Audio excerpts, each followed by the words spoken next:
What's good, guys? This is my 6 best bets and my lock of the week, guys. I'm going to give you guys my 6 best bets, my lock of the week, a parlay section, and of course 2 bonuses. The reason why I'm doing this video today, guys, is because I'm not going to be able to upload this video tomorrow. So if you guys can just give me a boost in the algo, just type W or something, because sometimes when I upload the video a little bit early or a little bit too late, the algo doesn't help me out. So if you guys can just help me out with the algo, because usually this is a Wednesday video, just comment a W or something, guys. My 6 best bets, lock of the week, a parlay section, and 2 bonuses. We had Navajo Sterling, and then we had Joe Pyfer, and we were going to a third lock of the week streak, but we missed with Joel Alvarez inside the distance by KO or sub. So we're going to see if we can get it all back in blood. You know what I say. The best thing about hitting rock bottom is that there's only one way up, baby. And that's up. So I'm going to give you guys my 6 best bets and lock of the week. Let's fucking go. My first most confident pick of the week, baby. Let's go. First most confident pick of the week, Asmat Bekov. Asmat Bekov minus 295 versus Uselyis Belaguru plus 220. Asmat is fighting a very talented, tall specimen Uselyis. He comes from a kickboxing background and has faced Adesanya and beat Alex Pereira once. And he lost to Alex Pereira twice. He trains under Teixeira Fitness. Glover and Alex have helped Uselyis a lot and train with him. Bekov is a finisher who just beat an Ultimate Fighter finale winner, Ryan Lotw. Bekov to wrestle if needed, tag him up and get the job done, guys. I like Bekov as my first most confident pick of the week. When we look, he trains at American Top Team, guys. You guys know I'm a big fan of American Top Team. One of the biggest things that I take into consideration is where you train at. I think iron sharpens iron. And shout out to this guy. He said Asmat Bekov versus Uselyis Belaguru. You guys know this. MMA Rack, shout out to him. He says Bekov to win minus 260. Belaguru makes his UFC debut on over 2 times more ring rust against a more well-rounded opponent with dangerous power, more success going the distance, and one of the biggest and one of the best champs around at ATT, UFC Vancouver stats. I love the way this guy broke it down. Let's go Asmat Bekov, my second most confident pick of the week, baby. What's it going to be? Danny Barlow, guys. My lock of the week is going to be the 1, 2, 3, the 4th most confident pick of the week, guys. That's my lock of the week. Danny Barlow for the dub. Danny Barlow minus 330 versus Jordan Santos plus 240. Barlow suffered his first pro loss against Sam Patterson. Patterson moved up after being KO'd by Yanel Ashmush. And funny enough, Barlow is moving up after getting KO'd. Barlow's middleweight debut against Jordan Santos. Jordan Santos' only 2 losses come by decision. One of them was against Ozzy Diaz. Jordan has volume and is always tough, but give me Danny Barlow to take over anywhere the fight takes place and take over this fight and win. When we look at what Danny Barlow has to offer, guys, he's been running a lot, guys. He's been doing a lot of cardio. You know, I was talking about this with Montel Jackson last week, how Montel Jackson was running a lot. And I know Montel Jackson still lost that fight, but cardio is very important, guys, especially when you're as explosive as Danny Barlow, guys. And I like the team that he surrounds himself with. We see Diego Lopez at the top. This is when he KO'd Sadiq Yusuf. So shout out to Danny Barlow, guys. Shout out to Danny Barlow. I think he should be able to win. And Jacob from We Want Pick says, Danny Barlow went to a split with Nikolai Venetinikov, then was colded by Sam Patterson, is now a minus 300 versus a durable, wild Brazilian striker. I don't know, you know? But I like it, you know. I like the way that he words it. You know, he's saying, oh, we still don't know. But I think it's time for Danny Barlow to get back in that win column. My 3rd most confident pick of the week, guys. Lock of the week is right after. 3rd most confident pick of the week, baby. Hung Sung Park. Hung Sung Park is set to face off against Bruno Silva. Hung Sung Park minus 265. Bruno Silva plus 200. Hung Sung Park is a very well-rounded athlete. 4 wins by KO, 5 wins by sub, and 1 win by decision. He's a grappler with great control, great pop shots, implements takedowns, and starts flowing. He just lost to Tyra, but he did the UFC a favor taking that fight on short notice. I would like to see him threaten that same face crank he lost to Tyra, and, you know, utilize what you lost your last fight in the next fight. You know what I'm saying? Bruno Silva has a nasty uppercut, brutal power, 4-4 in the UFC. He just lost to Joshua Van Manel Cap. Bruno is an absolute monster. Give me Park to nullify Bruno Silva's power and get the job done. Give me Hung Sung Park for the victory. Let's go. When we look at how these guys match up, I think there's going to be a war. Like, every time Bruno Silva's in a fight, it's always a fun one. Give me Hung Sung Park for the dub. Guys, now we're going to go into my 4th. Guys, the lock of the week is actually the 5th. Excuse me, sorry. I get this mixed up all the time. Lock of the week is the 5th most confident pick. My 4th most confident pick of the week, baby. Let's go. My bad for getting that a little bit confused. Manon Fiorot, minus 230. Jasmine Jasdovicius, plus 176. Manon is 12-2. Her only 2 losses are to Leah McCourt and Valentina Shevchenko. She has been hit with tough shots. She's been hit with tough shots. She got hit with a head kick against Jennifer Maia and showed durability. Wrestling was great, and she showed that she had great fight IQ. She has wins over Erin Blanchfield, Rose Namajunas, and Caitlin Mariana. Matched up against Jazzy J. Jasmine Jastovicius is tough, 14-3, only lost to Elise Reed, Natalia Silva, and Tracy Cortez most recently. Jasmine's on a 5-fight win streak, finishing 3 out of her last 5 opponents. Very impressive. 4 wins by sub, 2 wins by KO, and 8 wins by decision.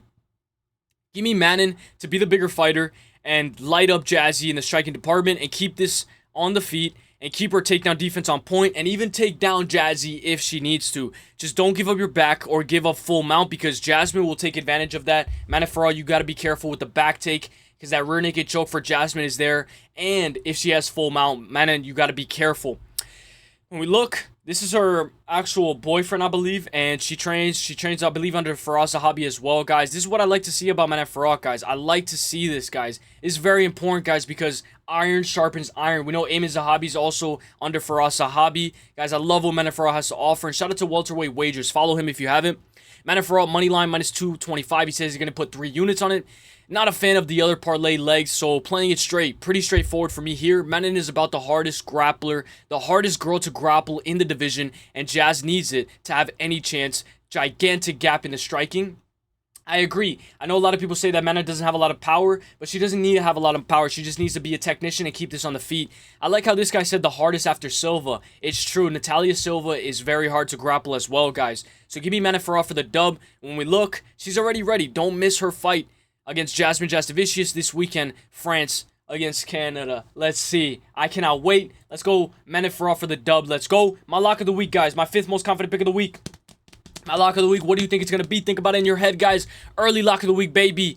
Ayman Zahabi. Ayman Zahabi is set to face off against Marlon Chito Vera. Ayman Zahabi -136. Marlon Vera +108. Ayman Zahabi is tough. Only 2 losses are back-to-back. In 2017, he lost to Ricardo Ramos. Spinning back elbow that broke his jaw. Waited 2 years. And he lost to Vince Morales. Vince Morales had tough fights against Elijah Smith and Raul Rosas Jr. So there's no shame to losing to him at that time. Both of these guys at that time were very good. Still, to this day, I still think they're very good. I know Ricardo Ramos just lost, but guys, styles make fights. Zahabi is now on a 6-fight win streak, with his most recent win being his best win over Jose Aldo. A razor-close fight, matched up against Chito Vera. Vera's 23-10-1. He gets a lot of his KOs with his kicks, has low volume, a little bit of a slow starter, but he can download data like no other. But he is 2-3 out of his last 5, beat Dom Cruz and Pedro Munoz, and he lost to Corey O'Malley and Figgy. And Figgy was the first person to ever drop Marlon. Give me Zahabi to follow Faraz Zahabi's game plan. Zahabi to follow his brother's game plan. Lock in and get the job done. Give me Ayman Zahabi to get the job done, guys. When we look at what he has to offer, it's fight week, baby. Ayman Zahabi, he is older. He's a little bit older, but I still think that, guys, sometimes, you know, your physical and your mental can sometimes be aligned, and I think that's where Ayman Zahabi's at. The Ecuadorian is putting his future on the line in the octagon. He's aiming to reclaim his spot and return to the top of the UFC. This Saturday, October 18th, he'll face off against the Canadian Ayman Zahabi. Who do you think will win this fight? I love it. I think it's a beautiful matchup, guys. And when we look at how they style up, guys, it's going to be amazing, guys. I think it's going to be a very good fight, guys. Now, let's go into my 6th most confident pick of the week. Let's go. 6th most confident pick of the week. Reinier de Ridder. Reinier de Ridder -210. Brendan Allen +162. Reinier de Ridder is 21-2. Only 2 losses come to the same guy, Antonio Malakani. He got KO'd twice by that guy, but that guy is a monster, guys. He's now on a 5-fight win streak, beating JM3. He got dropped in that fight, submitting Kevin Holland, TKO and Bo Nickel, and going to war with Robert Whittaker. He's going to be facing off against Brendan Allen. Allen went 40 minutes against fighting Fluffy, which is very impressive, guys.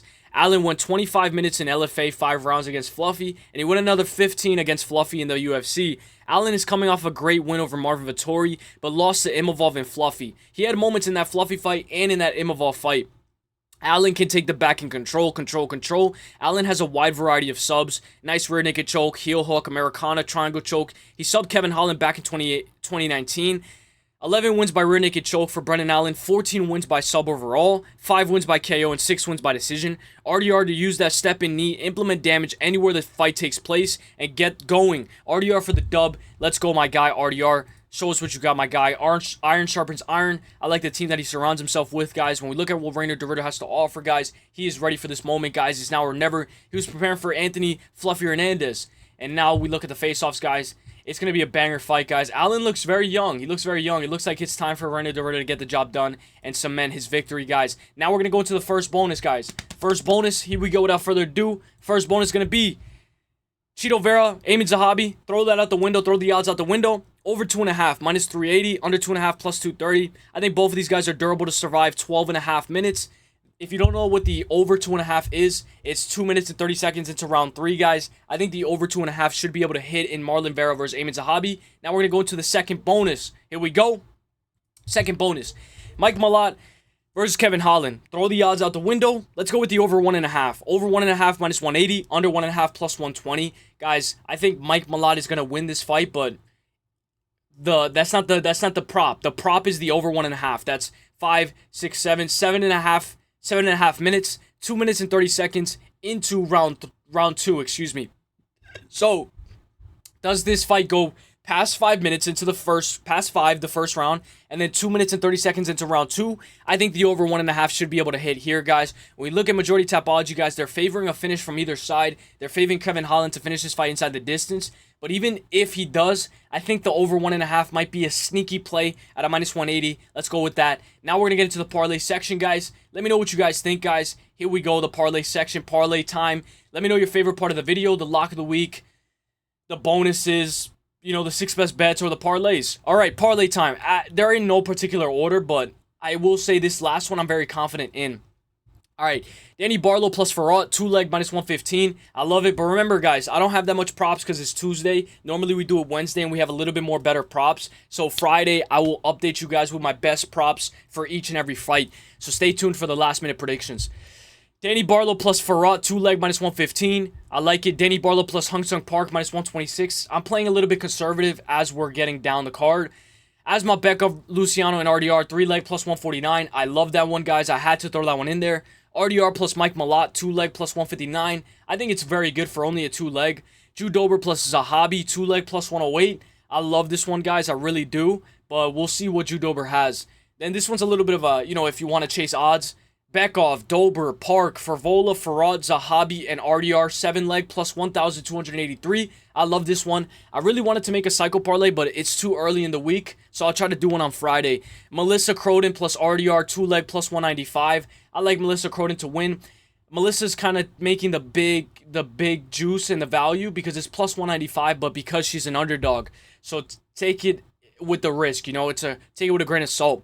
Next parlay, Park, Hung Sung Park plus Mike Malott, 2-leg plus 143. I love it, guys. You guys can mix and match, and, you know, you can choose one from above or under. You can always cook up, guys. RDR inside the distance, plus 105. This one's a little bit of an extra because, you know, I figured I don't have a cycle parlay. I don't really have, all I have is money line. Let me give you guys RDR inside the distance by KO or submission. RDR inside the distance, plus 105. I like it. Next parlay, Bekov plus RDR, minus 104. One of my favorite parlays, guys. I really like that parlay, Bekov plus RDR. I'm very confident in it. And the last one, guys, over 2.5 Chito Zahabi fight. Over 1.5 co-main event, Holland, Mike Malott, and RDR, 3-leg plus 183, guys. Let me know what you guys think of the parlay section, guys. Let me know what you guys think about this video. Let me know what you guys think, guys. I'll see you guys in the next one, guys. God bless. The best is blessed. It's currently Tuesday, so drop a like, guys. Hope you guys enjoy. Peace, and have a great weekend. Hey. Let's go.